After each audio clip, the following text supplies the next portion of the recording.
Funny Friday Moments with Nazareth. He is one of America's top inspirational comedians. Join us here, Fridays for your laughs, fills, and thrills. I'm trying to teach my kids to be good Christian kids. My son, I want him to be a good Christian kid, but I don't want people to bully him at school. You know what I mean? So I said, come here, son, listen to me.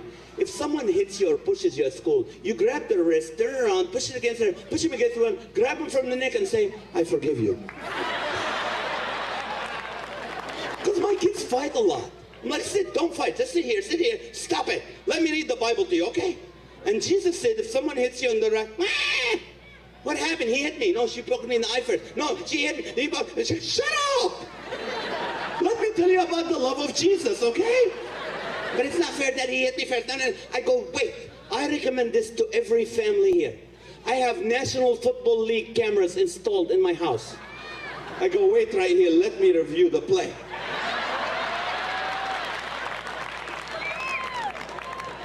After further review, seems like your finger hit his cornea right before his hand touched your shoulder. Carol, go to your room, John, first down.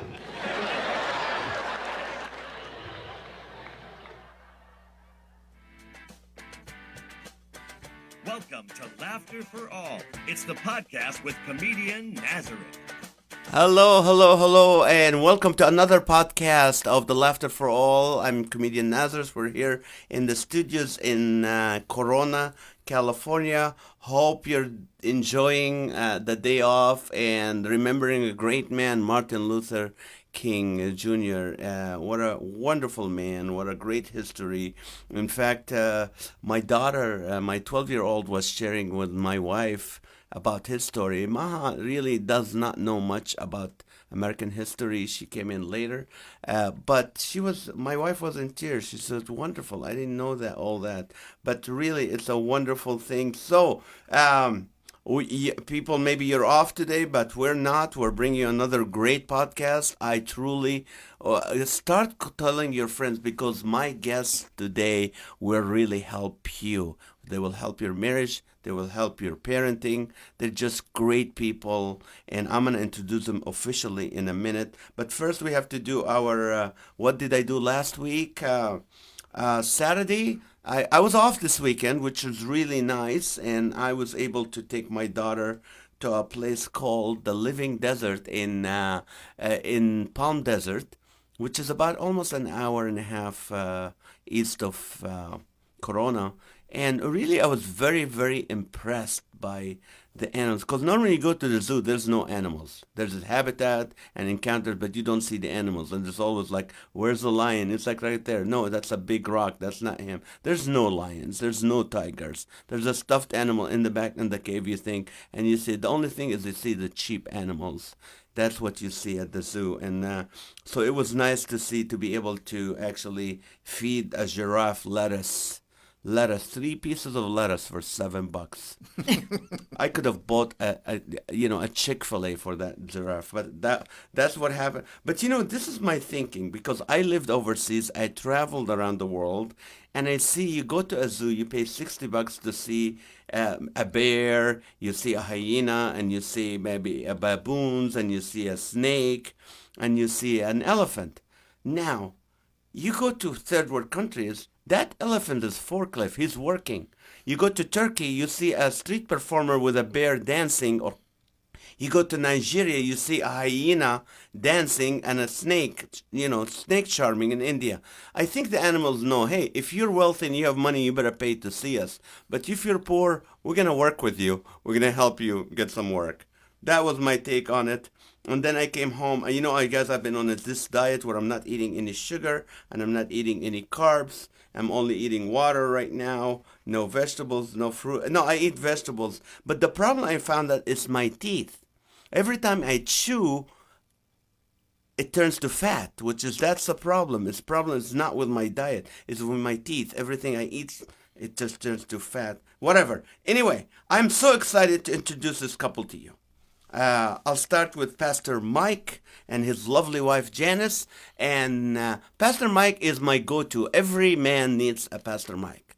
Every man needs someone who they can go to and go, hey, what do you think of this? How can we do this? What do you think of that? He's my go-to man for wisdom and I wouldn't say accountability because I'm a godly great. No. But he's always there in my events. He helped me with the Laughter for All and Voice of Refugees and all these ministries. But to me, this couple, Pastor Mike and Janice, are the example of great parents, great grandparents, and just a wonderful marriage. And we were attending their Bible study for years, and it was the thing to look forward to, because you get to fellowship, but then you get to hear wisdom. And a lot of, I can't tell you how many couples that they've been counseled before getting married and after they got married, and their 3 boys and 1 daughter are just amazing. They're all walking with the Lord. They're wonderful parents to their grandkids, so it's amazing. Pastor Mike has years of experience serving as both an elder and pastor in 2 very large churches. He's foremost a pastor and shepherd and carries many nicknames, including Papa Bear and Grandpa Ogre, both affectionate terms, of course. He's been married to Janice for 40 plus years. They have 4 adult children who are all married and have provided 10 grandkids to keep Mike and Janice busy. He has passion for disciple making, hiking, and mission work around the world. So please welcome to the Laughter for All, Pastor Mike and Janice Long. How are you? Thank you so much for being on the show. Janice, thank you for coming. That's really nice of you to do, because now we can hear funny stories about Pastor Mike. But this is what intrigued me. You guys were friends before you got married. Yes. You were friends. For a long time. For a long time. And then all of a sudden, what happened that made you go, oh, we can... Oh, it took me a long time to realize she was female. She was just one of the guys. Oh. we were kids together. We were 10 and 12 years old. And when we met, she's 2 years older than I am, so I was the 10-year-old. And we first met in a vacation Bible school. I was the punch and cookie boy that brought her around the classrooms. And that was the first time we met. Yeah. Huh, So when I you opened- were 10 and 12. Yeah, I opened the door, and there he stood with the tray of the punch and cookies. That he would come to somebody would come to the room and count the kids, go back to the kitchen and prepare how many you need, and then bring in. He was the guy who brought it. Brought the cookies? That brought the cookies I and brought the the punch. cookies. Yes. Punch and cookies? I What is won a her punch over and with cookies? punch and cookies at 10 years old. What's a punch and cookies? Punch, drinking punch? Punch and cookies? Yes, Yeah. yes. I thought you punched Kool-Aid. the cookies. No. Oh, Kool-Aid. Yeah. Kool-Aid and cookies, yes. Kool-Aid Yes. and cookies. They don't have Middle Eastern punch. And it's called sweat. Yeah. When did you notice, like, wait a minute, we've been friends forever, but all of a sudden there's something turned. When we had toured in a singing group together, and so we'd done a lot of things. And there was a wedding that we were at. Actually, it was her brother's wedding, and it's the only time I think in her entire life she's had a tan. But she walks down the aisle as one of the bridesmaids, and I look at her and I go, "Oh my gosh, she's a girl." Because she had just been a friend, and as a friend, she was a buddy. We did tons of things together growing up. The youth group was mostly boys. The high school youth group was mostly boys, but they never left me out. If they were going hiking, they were going out to miniature golf, they were going to the movies, whatever, they never left me out. I always got to go. The hard part of that was I was one of the guys. None of them saw me as a girl. None of them ever dated me. I was one of the guys. Wow. I was the first brave one. And you know what's interesting is sometimes you hear the friend word from someone. We're just friends, and that's kind of sometimes it's disappointing to some people, not knowing that maybe, you know what, if you're listening and you're single, maybe one of those friends that you're always hanging around with, maybe that would be the person you pray about and say, Lord, well, is that her or is that him? It's really interesting. So how long ago, how many years you've been married? We've been married for June. Will be 46 years. So, And what were you doing back then, Pastor Mike? what was I doing then? I was working in advertising. I was doing printing and advertising, and I was a youth minister just before that. And then making $50 a week was not going to keep a family fed. So I went into working in marketing and printing, learned how to work a printing press, and we got married doing that, and then formed our own advertising agency for a while. And then after that, got into the old car industry. And the Bible college education had occurred, but during all these years I was doing other jobs, and God was laying them right in front of us. And then and I was doing private tutoring and teaching piano lessons. Oh, you were teaching piano lessons. yeah, she's a Long time ago. lifetime credentialed teacher. So teaching school was what she did until we had our kids. When did you have, after you got married, how long till you had your first child? 2 years. Yep. 2 years. 2 years and 1 month later. Yep. Yeah. Okay, we did a year and a half. Well, we did 9 months, then 9 months, so a year and a half. But so you had your first boy, and then a second boy. No. Then the girl. Then The girl came second. In fact, we were, I guess I could say this, we figured since it took us a while for us to conceive with our first one, it would take a while. It didn't take a while with the second one. So the kids are only 1 month. Yeah, the kids are only 14 months apart. Oh, all 4 of them? No, No. the first No, two, the first two. 14 Yeah. months apart, and she was not too happy about that. No. Yeah, she was pregnant again. At She the just time. gets her body back in shape, and then all of a sudden, boom. But now looking back at it, that was the girl. That was the only girl God was going to bless us with. So What I was would your do it again. marriage like, being friends for that long before? What was that like? Well, a lot of people think we didn't have an adjustment period. We did know a lot about each other. we knew a lot about each other. But there's always things that you find out after you actually live with somebody. But being friends for that long, I think, put us on a level of a different kind of communication when we could talk about anything. I think it made the adjustment much easier. When you live in 4 walls with somebody and haven't lived with them before, there's still adjustments. I don't care how well you know each other. So when a new couple, like two people, they think, okay, we're gonna get married, and they come see you, what kind of advice do you give them, or also what kind of warnings do you give them, Janice? I think the advice is we find out really how much they know about each other. What we do with them is we ask them a series of questions. We ask them 5 questions of the things that they love the most about the other person, and see what those 5 are. And they can be anything except physical attributes. You can't just keep saying, oh, I love her eyes, I love her hair, I love her cheeks. They have to be things about her personality. 5 things. That's 5 the things. first question, or And then you ask them 5 things that just tick you off from that person? from Yep. that person. And then you do that with both people, and you get to find out how much they know about each other.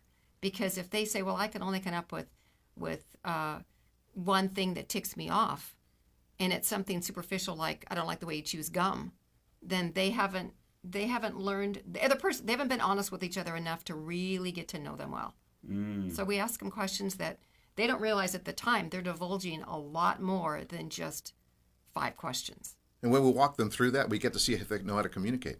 Because if they can't deal with, I don't like when he smacks his lips when he's eating. If they can't communicate past that, they're going to have a hard time getting married. And so it gives us an opportunity to see what their style is like and see if they know each other. And they usually, in the midst of, especially the ones that tick you off, in the midst of talking through, well, what does that look like? How does it make you feel? Have you told them this? They always come up with more. It's because they're afraid initially to say it. They have no problem telling you what they love about them, but they don't want to be honest about what pushes their buttons and ticks them off.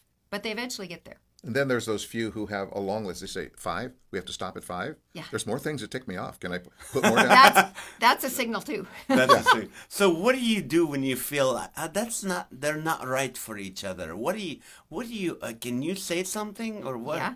You And, do. Well, we do. We tell them it's either not the right person or it's not the right time.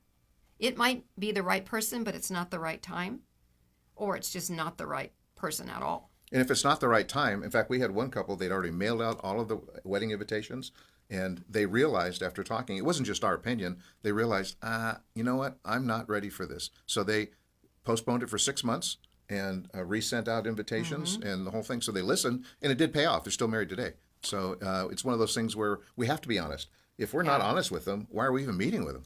That's true. That's true. So, what is 5 things that tick you off about Pastor Mike? I would love to write them down right now. Well, I'm calling Maha right now. Yeah, as soon as I say one, he'll have Maha repeat one back to you. So Oh, that's right. You guys have to know, if you're listening and you don't know, me and Pastor Mike, we spend a lot of time together. And especially when we do Laughter for All events, when we do the stadiums or when we do the arenas and stuff, we're spending a lot of time. We have meetings. What I do is I hand them the logistics and then have to listen, to have them in charge of it. So I have to say, okay, well, I'm just one of the team and let's do it. So really, logistic wise, you're amazing. And it's just so much fun, when to be with someone that you can share anything with and just have it in an all loving way. And so Chris was ready to get married. Mm-hmm. And did he come to you for counsel? Well, Chris, our oldest son? Yes. Christopher? Your son, Christopher. Counsel, I guess, in a certain way. We didn't do their counseling. We told them we wanted to play the parents, just wanted to be the parents. And we sent them to a couple that we had done premarital with and had a pretty long marriage at that point, and had them do the premarital for them so that they had somebody else that they could go to. But because he knew, our kids grew up watching movies in the bedroom when we would have couples over in the family room doing counseling with them, and they would overhear bits and pieces of it. They grew up hearing us give counsel. So they had no problem coming to us with questions or what would you do if, or how would you handle this kind of thing, because they were comfortable asking us absolutely anything. In fact, we've got some really interesting dinner time stories of where the kids would all be together and they knew they could ask us anything. And they did. I know you're going to tell a couple of stories, but before you do, we thought it was important that our kids had someone they could confide in. We know that they can confide in us about things that are going on in their lives, but they needed a couple that was more like older brothers and sisters, not our age difference with them, but that they could go to and they could be honest with the things that they're having as difficulty, so they didn't feel like they're airing between mom and dad all their dirty laundry. They need to have accountability built in from other people. So we were more than happy just to be the mom and dad in the equation rather than being the counselors. And they, I think, created great bonds with those who did their premarital counseling because of that, which today they have great relationships with. So it's God. Yeah. It's God doing it. Wonderful. Any funny stories about Pastor Mike? Stuff that take you off? That take me off. I want to hear these. I'll tell you one when we were dating. Okay. And that was when he was the youth pastor. All of the girls in the youth ministry were just enamored with him. I'm surprised, but that's okay. Yeah. Yeah. I was. And to the point that on Sunday mornings, before we'd start church, but everybody would be arriving, they'd find him and they'd form a line waiting to get a hug and greet him good morning. And I walked up next to him one Sunday morning and I just looked at him and I said, I will not be standing in that line. I am not going to do that. And it was okay with me. I didn't ask for the line. Yeah, I was not going to be one of the bunch. He gives the biggest hugs. The best, that's why they call you Papa Bear. That's it. I think so. Yeah. It's just amazing. And you've been a pastor of 2 mega churches, executive pastors. Second guy up there. Mm-hmm. What is the problem with churches today? Oh my goodness! You only have 1 hour. No, there isn't a problem with God's or Christ's church. There isn't overall. The problem is there are people who like to assert their own personal agendas instead of using what God wrote in His book that we need to be following as we relate to each other. It isn't about anything but the lure of salvation that should be preached from the pulpit. And some churches, you get so far way off base. They're trying to attract people, and drawing a crowd isn't what we're called to do.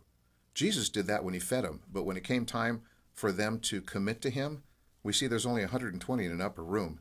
And that says a whole lot. We can draw people in, but do we win them when we draw them in? And if we use schemes and methods to win them or to have them come in, we're going to have to continue up that game.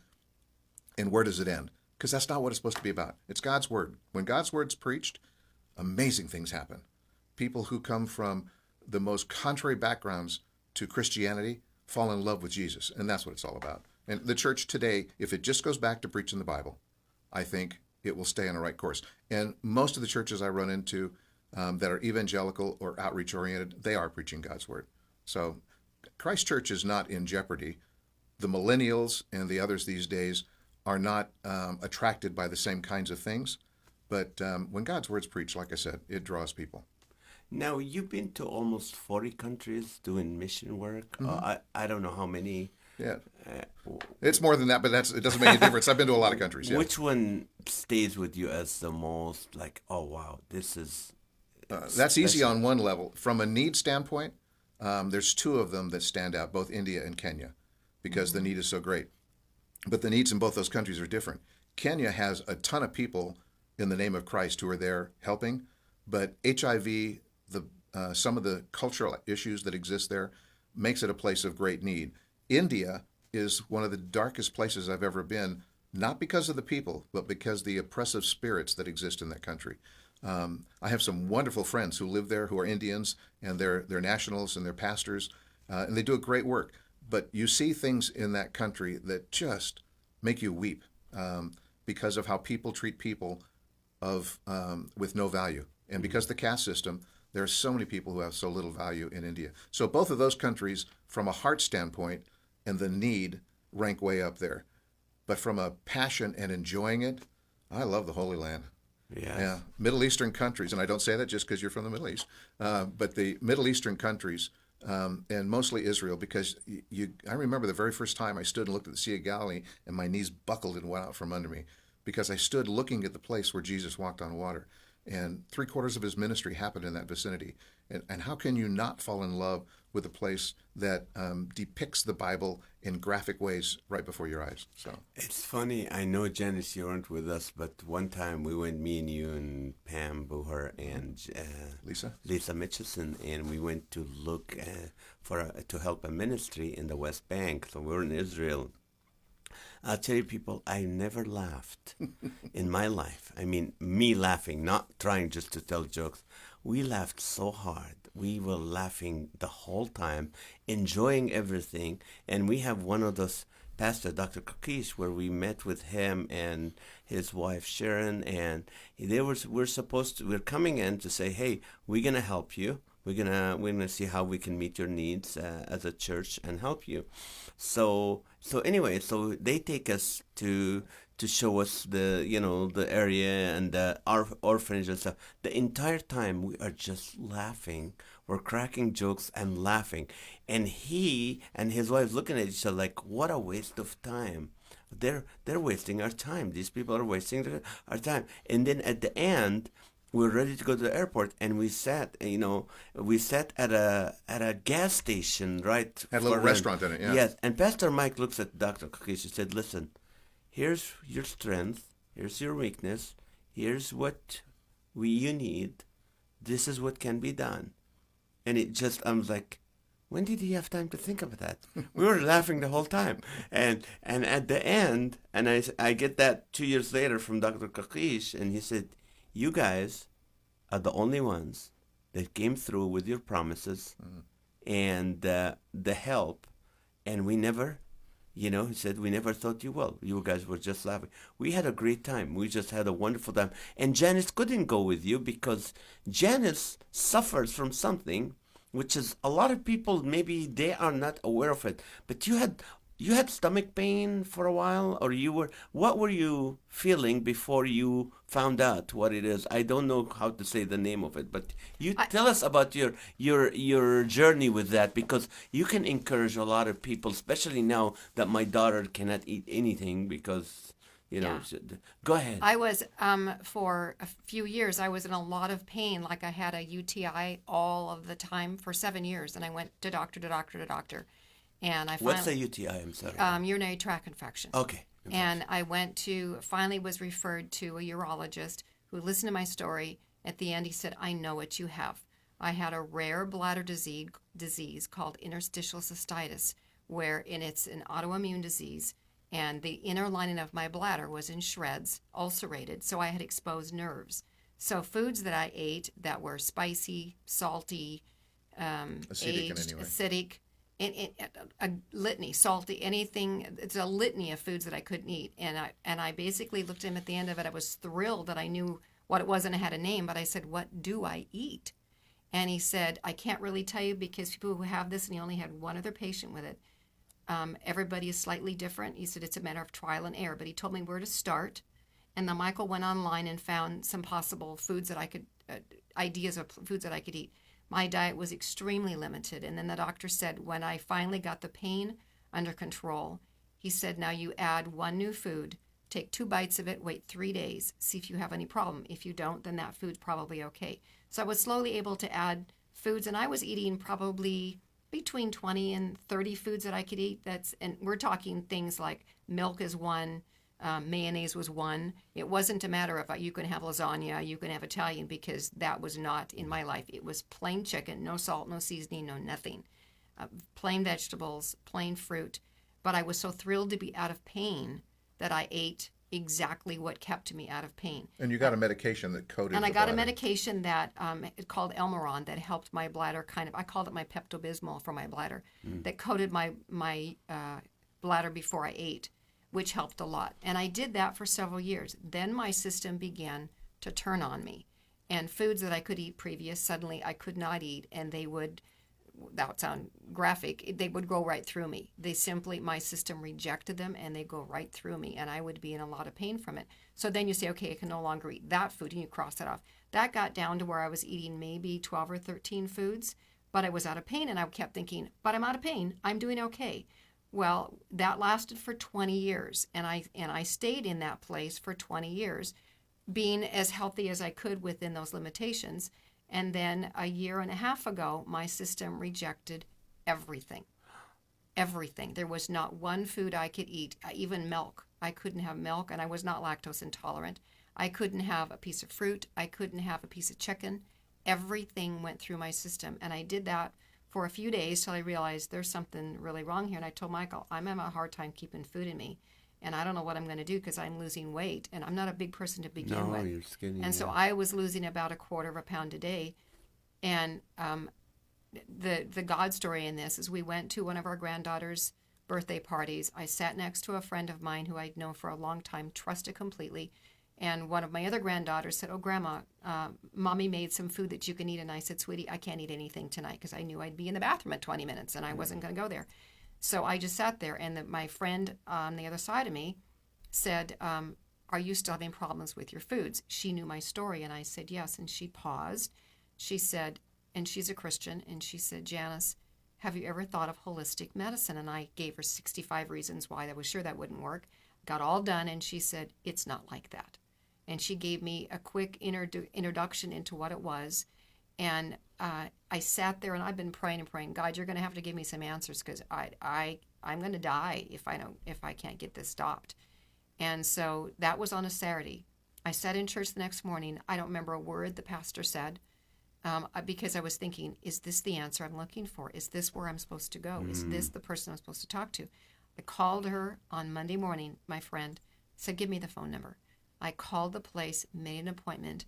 I went in to see the gal, and without going into a lot of details, the gal who runs this place in Redlands here in California basically was me with her own story. She got me, and I got her because she had a very similar story with ulcerative colitis and the fact that she was near death, and the doctors didn't know what to do with her. They were ready at Loma Linda University to take out her colon, and she thought there has to be a reason. There has to be another way I can fix this. And a friend brought her something and suggested she go into a holistic doctor's office. She thought, why not? What have I got to lose? And she did, and went through several of the holistic treatments, and she's cured. She said, I don't have any of those problems at all. And then God put on her heart, what I've done for you, you need to do for others. So she went to all of the training. She has so much training, so much knowledge, so many degrees, so many licenses. She's not a medical doctor. She chose not to go to that route. She wanted to stay just as a licensed holistic, a naturopath, because she felt she could help people a little bit more that way. So I went through all the treatments, and I thought, what have I got to lose? Only money. Well, let me back up just a second. The first time we sat there with her, one of the things she said, well, the thing she told about her story, let us know she understands what we're saying. She gets it. She knows that we're in a desperate situation because she was in a desperate situation. And she looked at Janice and she said, you're slowly starving to death. Your body is just going to go backwards, and we can fix this. There is a way to fix this. I know it because I've been through it, which at the same time gave us identity with what was going on as well as hope that there was something that could At that point, I had found what I could eat and I was down to 6 or 7 things, and I ate exactly the same food, fixed exactly the same way every day, so my system would tolerate it. And she asked me what I was eating. I told her, and she said, "Don't change a thing. Don't change a thing until I tell you. You need to go through these treatments, but as long as you're able to be stable, we're not going to mess with that." And she said, you have to go through, there's basically 20 weeks of treatments for different areas of foods, different categories of foods that you go through. Regardless of what you're having a problem with, your whole system needs to be basically rebooted. Your brain needs to be rebooted. To accept foods. To accept food. She said, God never intended our brains to have allergies. He intended us to eat everything. He created food and said it's all good. And now your body, because of allergies, which are hereditary and passed on, they open the door to autoimmune diseases, which is what created my bladder disease. And she said, we need to reboot your brain through the holistic treatments. They're not invasive. They're not painful. They're crazy. It's Like freaky what? weird. Like It's what freaky they weird. do? What do they do? I'll give you a treatment. If they're treating me for calcium, which is one of the weeks of the treatments, you go into a room where there's a table like in a Yeah. medical table Yeah. that you lay down. They give you a little vial that's about the size of your pinky that's filled with oil and the essence of calcium. And it's in a liquid form, and you hold that vial in a hand. And what they do is they lay you on your stomach on this table. They run a probe down your back that pulsates the spine and all the nerve endings from the top of your neck to your tailbone, and it activates all of the nerve endings and enables the nerve endings to receive a message. And so then you're holding the vial, and so they do this treatment, and they run up and down your spine multiple times. Then they have you hold the treatment. This sounds crazy, I know. And believe me, I was the biggest skeptic on the planet. I thought this is not going to work, but what have I got? They have you hold it to your forehead, touch your ring finger to your thumb, because this is the only finger that has a vein that goes directly to your heart. And so this is emotion, and they have you hold it here. So it's dealing with the emotion, the anxiety of this, as well as the actual nutrition of this. And they then do the treatment again up and down your spine. You then set up. They have you hold that vial. They give you a little pulsing instrument. It looks like a Pez dispenser, the little candy Pez dispensers, but it has a battery in it and it pulses. And you do pressure points, 10 pressure points on your body. And you do pressure points in a counterclockwise motion on your body. And then you do that, go around your system once. You hold the vial then for 15 minutes. And then they come in, they do muscle testing, which is what that tells them if your body's received the positive message. And they muscle testing as you lay back on the table. They have you raise your left arm in the hand, and you point your thumb to your feet. And then she has you hold this, and she pushes on your arm while asking questions. And if your arm can stay up, then you've received the positive message. I know this sounds crazy. Believe me, I thought it was crazy. I'll tell you why it sounds crazy. And it's, we've been struggling, and this week we've been praying about this. Carol's been going through a lot. We still don't know. Some think it's a silent migraine, something it's anxiety, something it's inner ear infection. So finally, she's still seeing a psychiatrist, doctor who's also an ENT surgeon. He's also an internist. So this guy had 3 medical degrees and just very experienced doctor. And then so we did all the heart test and everything and allergies. She was very allergic to stuff. Then we took her to this in Newport Beach, this holistic. It's not a doctor. I thought she was a doctor. Practitioner. Anyway. And so she asked $1,500 up front.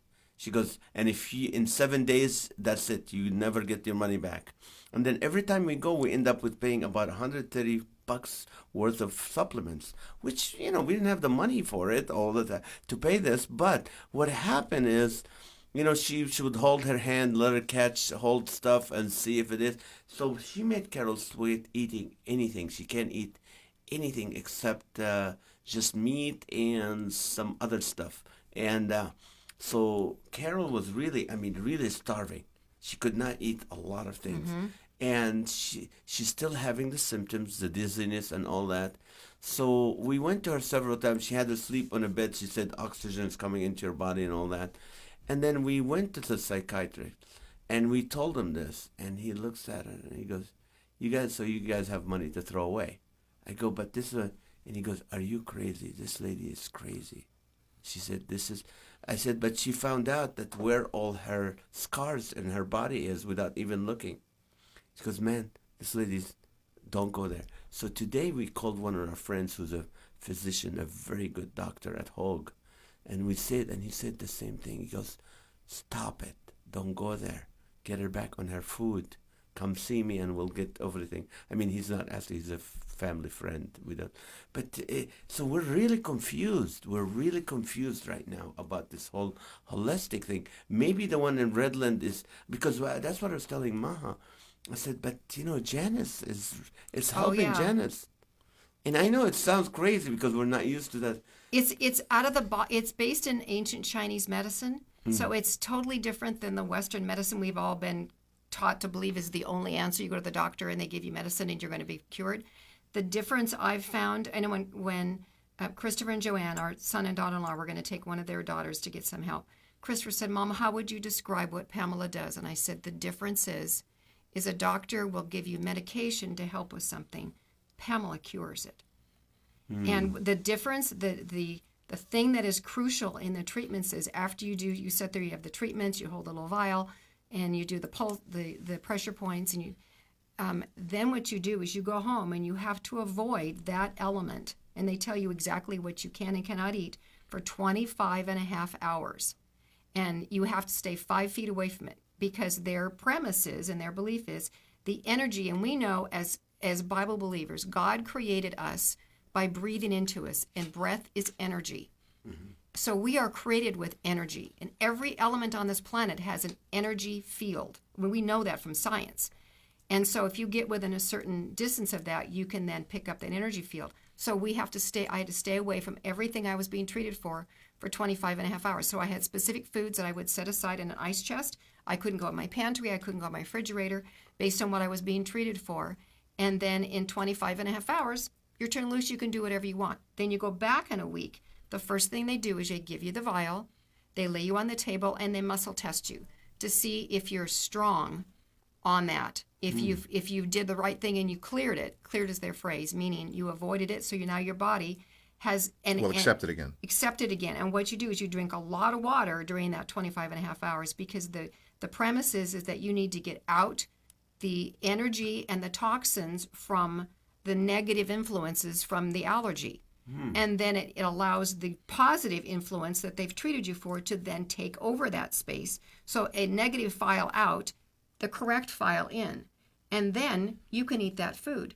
And they told me not to eat any of it not to try anything new for like 8 weeks. I needed to have so many treatments before my body would adjust to it. Not take old things out, just don't put anything new in. Just don't put anything new at all. And I can eat anything, Naz. I can eat anything. And amazing, because I know before we've known you for years, you have the most beautiful skin ever on a human. And I think it has to do with the food.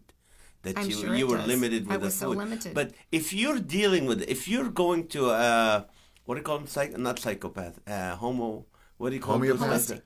She's a holistic doctor. Naturopath. Yeah, she's a naturopath. If you're going through that, if you have an experience, call us right now. You can call by dialing 712-775-8984.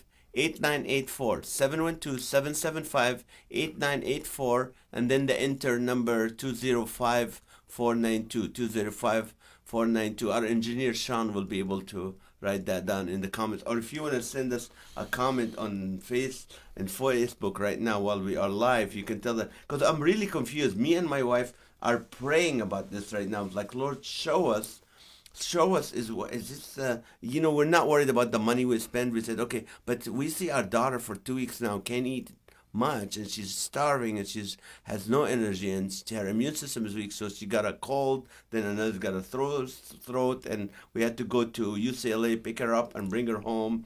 And really, it's interesting. I know this is called Laughter for All, but, when we find something that really can help people, we really want to push that. And so, Pastor Mike, what do you tell parents who are struggling with their maybe teenagers, with their kids, with their Are you switching gears now? Or you I'm want to switching gears right now. I'm waiting for I could tell. Yes, I want people to, if they have questions, to call us. But Well, from those who are suffering with teenagers, most parents today, and it's unfortunate, both of them have to work. So both of them lose contact and connection with what their kids are going through. And the world is different. I don't care if they're only 35 or 40 years old themselves. It's been long enough since they were a teenager that they don't know what's going on in their kid's world. They got to identify and get in their kid's world. They got to find out what the kid is into and enter into some of that themselves to appreciate and understand it. So many of them try to pass an edict on their child based on their frame of reference from their own teenager adolescent years, and it doesn't work. It's so different. Our grandkids, I've read so many books and looked at so many movies that I would never be interested in, but they're interested in them. So I make sure that I know what's going on. I've read series of books about dystopias and all sorts of things that I never would have read, but they're reading them. So now I have the ability with teenage granddaughters to get into their lives and know what's going on. If more parents would do that, they'd have identity factors that opens the door for kids to talk about anything. And so find out who your kid is who I would say. Don't think you know who they are. Really find out who they are. And you'll be surprised. They're waiting. They're hungry to be able to talk to you. They just think you don't relate or you don't care. Relate, yes. Yeah. And that's what our kids are always said. You guys don't know. You guys don't understand anything. You don't.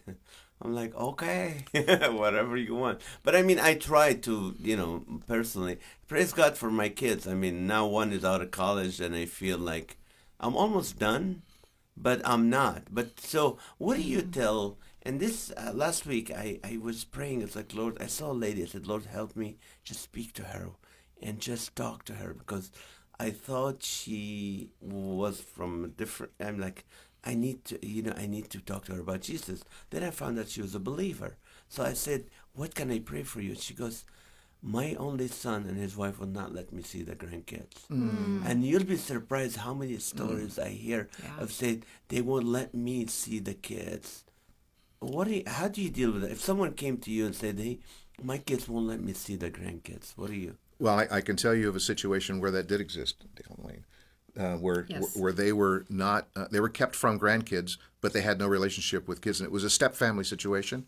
And the first thing is God can open any door, but it's got to be God that opens it. You can't manipulate a door open, but God deals with hearts. We don't.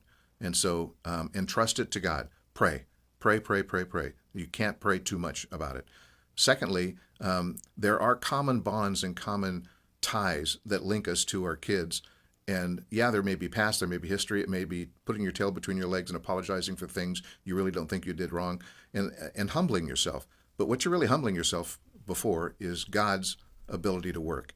And you're saying, God, I'm going to get out of the way so that you can maneuver it. And we had a young gal, she's probably, 50 years old, and she came up, she says, I had time with my son last week. I haven't had that in years.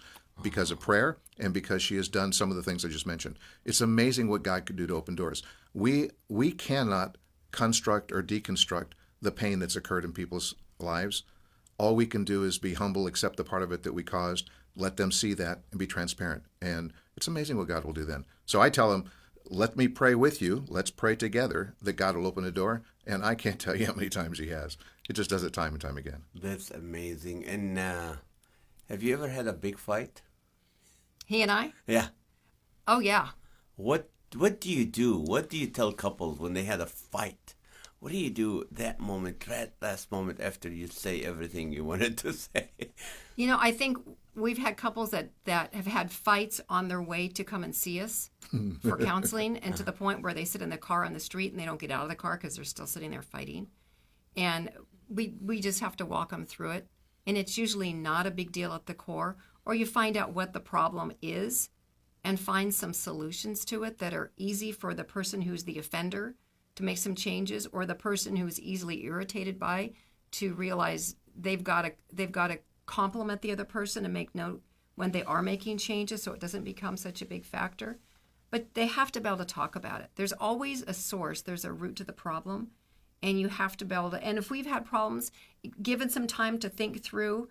And for me, as a girl who takes time to process things and get the emotion out of it, I need to be able to put into words exactly what it is that hurt me. And it's usually a hurt and then be able to say, it really hurt me when, and for him to say, I had no idea, but I won't do that again. I just had no idea. Or to figure out how we can do it differently again next time, or if it's something he's doing or not doing, to construct some activities or some make notes of things to do, things to change the problem before it gets to be big. Now, how did you get the name Ogre? Oh, it's fun. This is a fun story. Yeah, Yes. our oldest son, when he was a teenager, early teens, he got so upset. There wasn't cussing in our house. That wasn't what we did. We would display emotion, and there wasn't a problem displaying emotion. But he got so angry one day, and he just started saying, "You were such a," and I was waiting to see. He wanted to go do something with some friends, and it was the point where, as a parent, you're not going to explain why. You have to just trust me when I say no. Our best judgment was he shouldn't do it. He shouldn't go. And so I'm saying that, and he goes, "You're such an ogre," and that's what came out of his mouth. And it wasn't a fond word then. And your response was? That is my job. Yes, I am. I am the parent, and you can decide to call me whatever you want to label that, but that's what I'm doing. And then he started. Well, he was in college, and it became a fond term, in trying to get my attention. I remember going to a graduation. I think it was either his or Joanne's. We went to a graduation, and everybody's going, "Hey, Mom, hey, Dad," trying to get attention. They say, hey, Ogre. I'm the only one that turns around. So out of thousands of people, we can tell Ogre. And then what's really cool is at one point, he was working at DreamWorks Studios. He went to school and got a fine arts degree from USC. Chris, from USC? Yeah, from USC. How could you afford that? As a pastoral pastor? I don't know. It was a God thing. It was a God thing. All of Janice's check when she was working at that time went straight to his tuition, but it never works on paper. We can't afford anything on paper, but God makes it work out. And we said, if God gets you in, he's got a way for it to pay for it. So, and he did. But anyway, he's working at DreamWorks, and he says, Dad, I got a surprise for you. Okay. I need you to come down to DreamWorks. Okay. I come down to DreamWorks. He says, I want to show you. They made a movie about you. And I'm going, what are you talking about? And one of the early screenings, it was in sketch form a lot, of Shrek.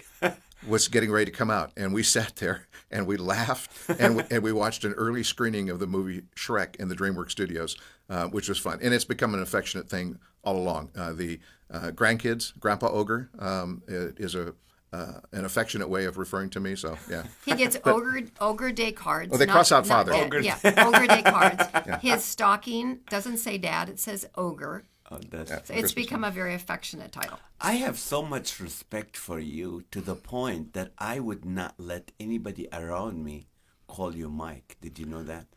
I've heard that, and I don't know why that is. I don't know, but I mean, even my kids in the beginning, like, oh, your friend Mike. I said, his name is Pastor Mike. And then on my board meetings, when they say Mike, I said, it's Pastor Mike. If I'm around, you call him Pastor Mike. And that's the respect that you deserve. I appreciate that, but I don't think I deserve it, but thank you. You know, when I had the vision for the Change California, right. I came to you and I said, verbalize it. And can you verbalize? Because I talk a lot about Laughter for All, our Change California. Can you verbalize that to the people listening and watching? I don't know that I'll say anything you haven't already said to them, but they're... but in English. Without an accent. Without a Gaza accent, okay. Yeah. There is no doubt that the state of California has been headed in a direction that is away from God for a long time. And we always wish that we could see change going in the right direction that would allow tolerances for faith and tolerances for all, but it's not happening. And you had God speak to you, and I completely agree with it, that the only way California is going to change is if there are changed hearts. It isn't going to change by switching them from one political party to the other, from red or blue. It doesn't make a difference, independent. When the heart is changed for Christ, then we can have a state that is listening to what God's desire would be for the mankind that lives in this state. And up to this point, it's amazing to see how God is bringing people out of the woodwork to respond to that call. Because when we go to places and you do your comedy and you share with them, there isn't a lack of agreement that God has to change California. A political debate isn't going to do it. So when we ask people to pray for 7 friends of theirs that they know need the Lord, and if they had the Lord in their lives would be not just better, but be more efficient in everything they're trying to achieve too. And when they come forward, and we have thousands that have said, I'm praying for 7 people, we have hundreds of thousands of people being prayed for to find the Lord. And Change California can happen that way. It's not going to happen in our timing. It's going to happen in God's timing. But God is making it happen one step at a time. We cannot presume on Him who it is that needs to come, but He already knows. And so we're just aligning with Him. And I'm waiting to see what it's going to look like in a couple of years, because already we see groups of people who are responding to a more positive message about what this state could look like. So. That's awesome, and thank you for being part of that. And what do you tell a couple right now? They say, we're done. We're at the end of our rope. What do you, Janice, tell them? It depends on what brought them to the end of their rope. But, Yeah. but we've had those where had that. infidelity or other things. I wouldn't say infidelity, just something else. I mean, we dealt with infidelity, but something else. You just say we are not compatible anymore. I think you have to figure out where they stopped caring about the other person. And usually what happens in those situations is somebody else has become their ear. I mean, they go to somebody else to talk through their problems, to talk through their concerns or their fears or their frustrations or whatever. They stop talking to their spouse, and so they put their emotional connection into another person. Does it have to be the same, different sex, or same sex, or it doesn't matter? It doesn't usually matter, but it's often the opposite sex that they find. The girl finds, a couple we're thinking about, is she had found their husband he had become a workaholic and thought he was doing everything right because he's making, working hard and providing really well for them. And she wanted him to be home. And she found somebody else who was willing to be there to listen to her when she was frustrated, to just sit and talk, to have a cup of coffee with. She began to make an emotional connection into somebody else. And we had them on our couch at opposite ends of the couch and had to talk through what he needed to do differently. He had to admit where he was letting things go. She had to recognize that she needed to tell this other person, I'm done. I'm not talking to you anymore. I need to just focus on my husband. And we said, if you'll do this, we can help you fix this, but you both have to be in it. You both have to be in it 100%. You can't have just one person in a marriage. That couple is still married today. Yeah. So you have to, go ahead. I was going to say, emotional infidelity usually leads before physical infidelity. Mm-hmm. They've lost connection emotionally and they've forgotten their vows to each other. And actually the vows they made to God, not to necessarily just each other. And they've forgotten that, and they have to be reminded of it. And once reminded of it, and you get rid of the interference from the outside, then God can start working on their hearts. And you have them do things that make them fall in love again with the thing that they loved from the very beginning in each other. And it makes a change. They have to and they'll say, well, we need to fix this. And because what we have is broken. And I said, no, you don't need to fix what you have. You need to throw it away and build it again right. Because if it was built right in the first place, you wouldn't be here today. That's a great wisdom. That's a great wisdom. Go back to where you lost the connection and get that going. And then find a mentor couple. Find somebody who's been married longer than you, who you would say is somebody who's got it figured out for the most part. We're not all perfect, but have worked through problems that you see, that you admire. Use them as a mentor couple and lean on them and learn from them. That makes a huge difference that you've got somebody to go to. You think a Christian couple should go to a regular counselor, a non-Christian counselor for their marriage problems or for their issues? Honestly, I think a Christian couple should only go to a Christian counselor. They should talk to people and find out who's good, because there's some that aren't. Find out who's really good, who's really gonna structure something for them that's biblical, and talk to them. Because to talk to somebody who doesn't have God in the center of it, there's no way they can put God in the center of it if they don't know God. Mm-hmm. And I think the secular counselors who are schooled in psychology can probably provide reasoning for behaviors, because we're all human and we act alike under stress, under situations. But the real healing source in any situation is going to be God. And so if Christ isn't in the center of that healing process, it isn't going to heal. You can do also, we know what it's like. You can change your behavior and you think that's fixed the problem. Addicts do that. I'm not going to walk into a bar anymore, so I'll kick alcoholism. Well, no, they'll tell you, anybody who even goes through a 12-step program will tell you, all you've done is you've, with willpower, decided you're not going to darken the door of a bar anymore. You haven't gotten rid of your addiction. And the only way you can get rid of an addiction, the only way you can get rid of something like that puts a wedge between the two of you, is for Christ to remove it and to remove the desire for it, whatever the negativity was. And Christ will do it. Non-Christian counselors don't get that. They change behaviors. They don't change hearts. Christian counselors lead you to a place where your heart can be changed. Big difference. That's amazing, because a lot of people don't know that. They think just going to a counselor would really help them, and that's good. Let's say your son Chris went to school in USC, so was he gone in the dorms or was he at home? He was at the dorms. What was the last advice you gave him when he left the door? Oh my goodness. What would you give to a parent? It's almost or a 30 years father? ago. Or any father. What advice do you give to a parent whose their kids is leaving, they're out of college, leaving the home, or leaving high school, leaving the home? What do you tell For the them? parent, we always tell the parents, did you raise them to keep them or did you raise them to release them? If you raise them to release them, then you need to release them, and you need to let them go. And that doesn't mean they're going to lose all contact with you. The tentacles will still be attached. In fact, our oldest would call us, because he was used to at the dinner table every night before he went away to college, telling us what happened in their day. All of our kids did. We talked about our days, just like you in the beginning of this program. Talk about what you did over the weekend. It creates a familiarity. We get into each other's lives that way.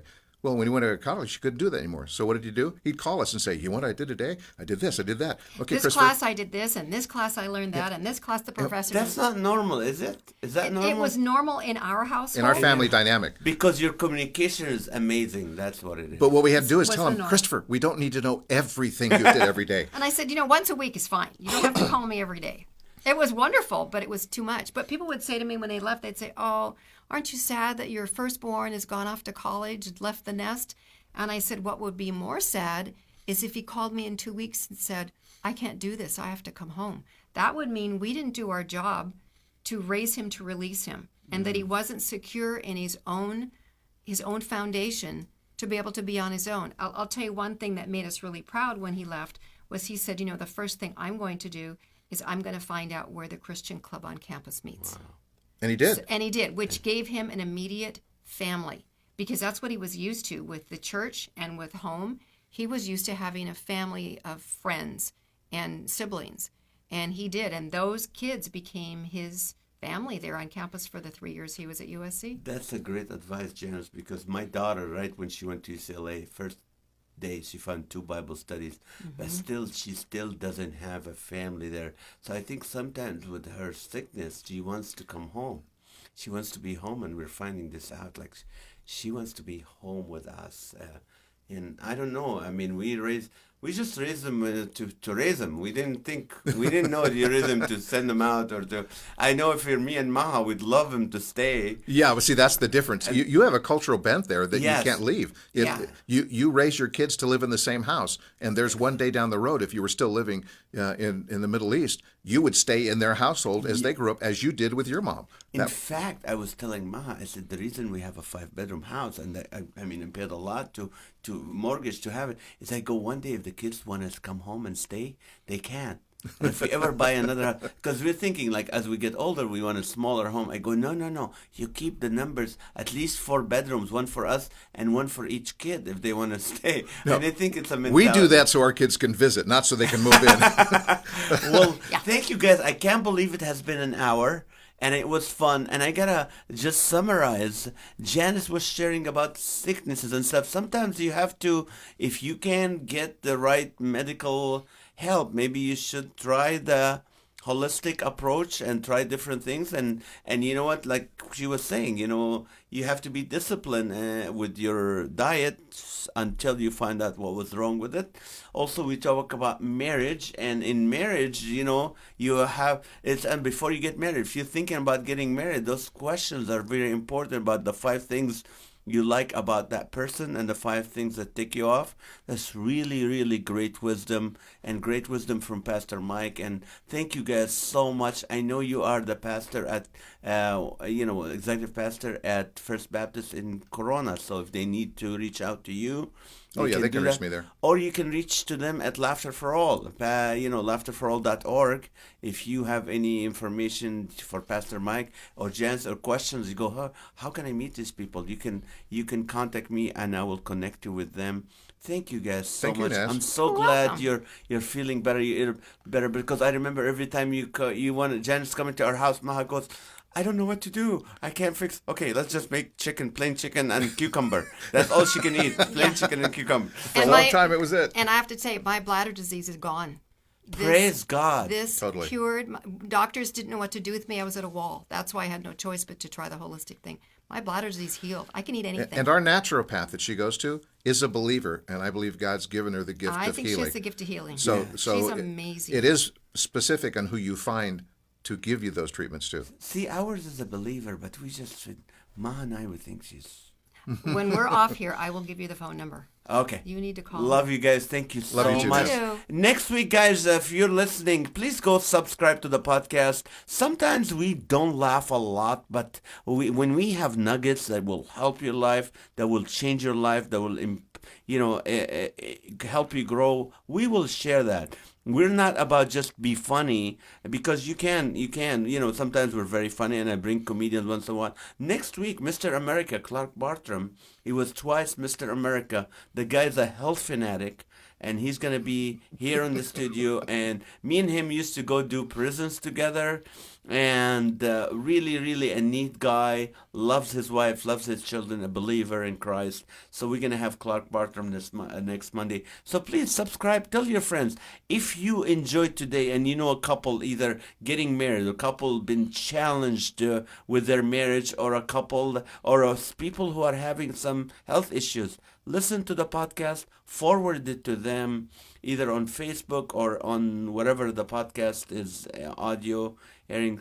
Please do that and laugh because it's good for you. Thank you for listening, and God bless you, and have a great week.